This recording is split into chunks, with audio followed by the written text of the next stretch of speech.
Laki sa hirap si Senator Juan Ponce Enrile. Pangingisda at pagsasaka ang kabuhayan ng pamilya ng kanyang ina sa Cagayan kung saan siya pinanganak. Anak sa labas si Senator Enrile, kaya lumaki siya na hindi kilala ang ama. Nang magbinata si Senator Enrile, hinanap nito ang ama sa Maynila. Nakilala niya ang kanyang amang si Alfonso Ponce Enrile. Hindi raw alam noon ni Alfonso na nagkaroon siya ng anak kay Petra Furuganan, ang ina ni Senator Enrile. Tinanggap siya ng kanyang ama at ipinakilala sa iba pa niyang mga kapatid. Isa na dito ang sikat na mga aawit na si Armida Sigion Reyna. Nagulat lang ako, sabi ko, kamukha siya ng father ko, kamukha siya ng papa ko. At saka hindi siya mayabang, hindi siya siyang probinsyano. Maluwag siyang tinanggap sa tahanan ng pamilya ng kanyang ama. He was a very good son. Malapit siya sa mother ko, miski na nung at the time that my mother died. And my mother was very good, was very kind, very good to him. Bilang ganti sa kabutihan ng ama, pinag-igihan niya ang pag-aaral. Alam mo yan, nag-aaral na siya sa St. James, ano? Hanggang alas 3 ng umaga. He was memorizing what he had to memorize. Natatandaan pa ni Armida kung paano siya turuan ng kanyang kuya. Miski na nung mga bata pa kami, tinutulungan niya kami. Tinutulungan niya kami sa paggawa ng homework. You know, hindi naman niya kami pinapamper na katulad ng he makes our minds work. Dahil sa pagsusumikap, Senator Juan Ponce Enrile graduated with a Bachelor of Laws degree at the University of the Philippines College of Law, cum laude. Nag-aaral din siya sa Harvard Law School, kung saan siya nakapagtapos ng kanyang Master of Laws. I was very proud of him. I was very proud. He was an excellent brother, he was an excellent son, he was an excellent student, excellent career man, excellent lawyer. Sana tumagal pa ang buhay niya. Sana tumagal pa talaga. Kayo po anak ng isang labandera. Abogado at saka at saka labandera. I was born out of wedlock. Wedlock. Bakit hindi kayo pumunta kaagad? Bakit nag-intay kayo? Because I did not know who my father was. How did you find out? It was when my mother showed me a leaflet of a candidate for House of Representatives and said, "This is your father. He's not here. Nandun siya, Jay Manila, abogado, Awan Ditoy." Okay. Ilocano. Okay. Anong sinabi? Anong ginawa niya? Bata pa ako noon, tumahimik ako. So when did you decide to go to him? Yung pumasok, hindi ko alam kung nasaan siya. Hindi ko alam kung paano pumunta sa Maynila. I was born in the jungle, you know. Kailan niyo kinuha yung Ponce Enrile? He asked for, when I became already, when I graduated from high school and I was going to pre-law, he asked his Mariano Carbonell, a brilliant assistant of the law office, to file a petition in court to change my name, so that I will carry his name, so that it will not be awkward for my other brothers and sisters to be with me. What was your relationship with him? I was very close to him. I had breakfast with him early in the morning, coffee in the morning.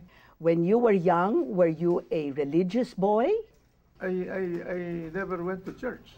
Because we have no church in our place. It's in the book when I finally learned that I have to ask the Lord for help. How old were you? I was 20 years old. Oh, you see, 20 years old. So the first 20 years of your life, it was sheer guts. I did not know how to say any prayer. Alam mo ba kung bakit naging abogado ako?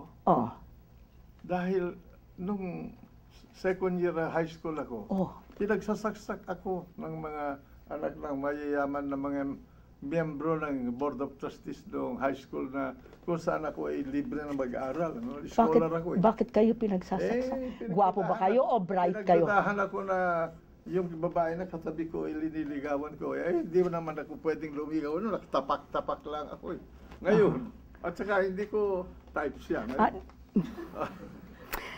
In other words, nainggit sa inyo. Nag-aaral sa akin sa geometry. Tinuturuan nyo. Tumalon ako sa bintana para ako mabuhay. Dahil Wow! sinaksak ako rito, sinaksak ako sa tiyan. How old were you? Ha? How old were you? I was 17.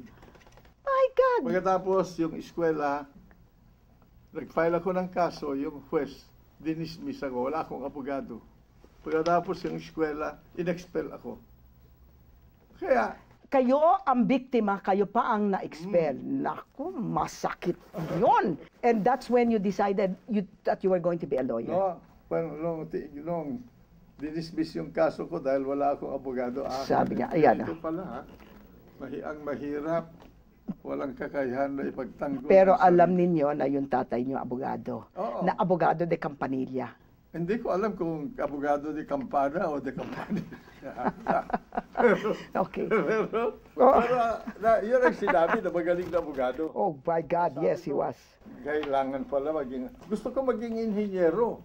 Dahil You had good head for numbers. mathematics, wala hindi ko pinag-aaralan. Ito na po ang mga tanong nyo kay Senate President Juan Ponce Enrile. Tignan natin kung ano ang sasagutin niya. Please ask him, what is his stand on 1. Soto's plagiarism, 2. Homosexuality, and to him, what's the best way to curb political dynasty and improve healthcare system in the country? I'm not familiar about healthcare in the country. Okay. Pero so I beg off. No? Okay. Tungkol sa gay pari, hindi mo gawa ng Diyos yan eh. Aha. Nandyan na sila. Hindi mo pagbabawalan. Yung lalaki na ang kanyang feeling ay babae, hindi mo bababago yun. Yung babae naman, na ang feeling niya ay lalaki siya, ay hindi mo bababago yun. Oo. Kaya ako, I believe in tolerance. Pero yung tinatawag na gay marriage, where they have a Siguro contract. yun, gawin nila kung gusto nila, pero hindi ko masasang-ayunan yun. Aha. Di ba? Well, that's your opinion. Ngayon, ano pa yung sinabi niya? Yung plagiarism ni Soto. Yung plagiarism, hindi ko sinasabi, hindi ko ginajustify, hindi ko pinawawalan ng kasalanan si Tito kung nagkasala siya. Ang sinasabi ko, totoo ba yung sinabi niya, yung ginamit niya na punto? Oo. Doon sa issue na pinag-uusapan. Huwag ninyo ililihis doon sa siya ay pangit, o kaya siya ay may bigote, o nangopya. But yung bang sinabi niya, ay totoo doon sa issue na tinatalakay natin. Oo. Yan na. Pero ang tinatanong lang, wag naman sabihin kanya yon. Sasabihin, all he has to do is to apologize. Oh, I made a mistake. I forgot. At saka hindi krimen yung it's not a crime. It's a civil case. Yung mga na damage, pwede silang magdemanda. Okay. What is the best way to curb political dynasty? Alam mo sa yung bagay na yan, hindi mo matatanggal yan eh. Yung sinasabi na political dynasty, magmula pa nung isinilang si Adan, meron na yan. Di ba? Okay. Meron na yan. Sapagkat ang taong bayan ang pumipili ng mga kani. Hindi naman pinupwersa yung mga botante na, iboto mo ito dahil anak ko And what is the direction of the RH bill if the leaders of the Senate is against it already? Have the senators been personally going to the slum areas where populations are beyond the capability of the squatters to acquire jobs due to early pregnancy of the teens? Ang Pilipinas, hindi lang naman Islam area eh. Malawak yan. Magpunta ka sa Taganak, sa Tawi-Tawi. Magpunta ka sa Batanes. Magpunta ka sa aking probinsya sa Cagayan. Kailangan ng mga mangingisda, magsasaka ang katulong sa pamilya para mabuhay sila. At saka pangalawa, Winnie, okay lang yan sa short term. Yang population control, ano? Pero ikaw, ekonomista ka. Meron ka bang ekonomiya kung wala kang tao? Hindi naman sa walang tao, sa masyadong maraming tao. Ikaw ba, nagtatanim ka, pinakikinabangan mo kaagad, yan, idinidiligan mo. When you weed it out, and you let it grow until it matures and it bears fruit. Yan mga 15 anyos na yan, yung mga 14, 13, 12, 11 hanggang 1 taon, dadating ang araw silang pakikinabangan ng bayan. Nga, paano sila mapapakinabangan kung hindi wala silang education, wala silang... that we are going to fight about this Senate President. I'm willing to debate it. Ay, nako, I am the host and he is the guest, so I'll be very kind to him. Thank you. Okay, next. Tingnan muna, but ano yung reaction nyo na si Pia Cayetano is saying you're delaying it? I'm not delaying. You're not. Dito, kung may numero ka, di kaagad kami pwede. Ba, gusto nila butuhan. Ba, na walang amendment. Baka hindi nila alam. Baka matatalo yung RS na yan. Tingnan mo na sandali lang. Ito personal ito. Sige. May anak ba kayo sa iba besides from his wife? Wala. Wala. Si Jack lang at si Katrina. Okay. He looked at me straight in the eye, mga kapuso. Hindi siya nagsisinungaling. Okay. Ito namang isa. Bakit po ba Juan Ponce ang pangalan ninyo? Curious lang. Kasi yung lolo ko si Damaso Ponce. Damaso Ponce, okay. Kapinsan ni Mariano Ponce. Okay. Ang La Solidaridad Okay. sa Revolusyon. Okay. At yung aking lola, nanay ng tatay ko, Enrile, Teresa Enrile. Ngayon, nagkandidato ang tatay ko sa Cagayan, may kandidato na ang pangalan, nakalaban niya, Alfonso Ponce. Alfonso Ponce siya bininyagan. Nako. Kaya idinagdag niya yung apelyido ng nanay niya, kaya magmula noon naging Ponce Enrile kami, kaya kami lang ang Ponce Enrile dito. In other words, it was for political okay. Bakit ba ang pogi natin dalawa? Pogi ang mga tatay natin. Okay, anong secret ng inyong buhok? Bakit you're already 89 years old and your hair is so thick? Hindi, kinukulayan ko yan. Alam kong kinukulayan, Hindi, pero bakit napaka-thick pa? Yung tatay nyo ba hindi naging kalbo? Hindi. Sabihin ko sa inyo, hindi biro-biro, ito, YouTuber ko.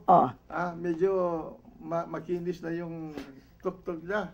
Pero gabi-gabi, gumagawa siya ng katas ng malunggay leaves. Malunggay leaves. Sasamahan niya ng gata. Pagkatapos yung yellow na luya.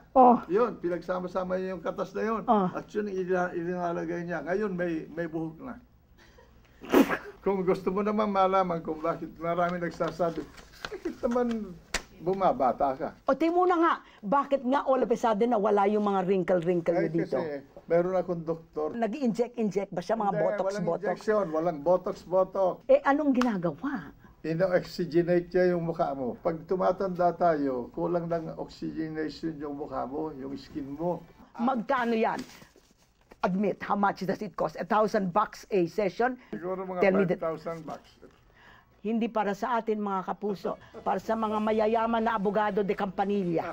Ayan ang mangyayari sa inyo. Sino ang nagrekomenda ng doktor? Hindi ba? Ang balita ko, merong isang senadora nagsabi sa inyo, ito yung doktor ko na ginagawang oxygenation. Totoo ba yun? Tell the truth. I never deny or... I will neither confirm nor deny. Anyway, the proof of the pudding is in the eating. Huwag kayong alis dyan, meron pa tayong fun. So, huwag kayong alis. Neither confirm or deny.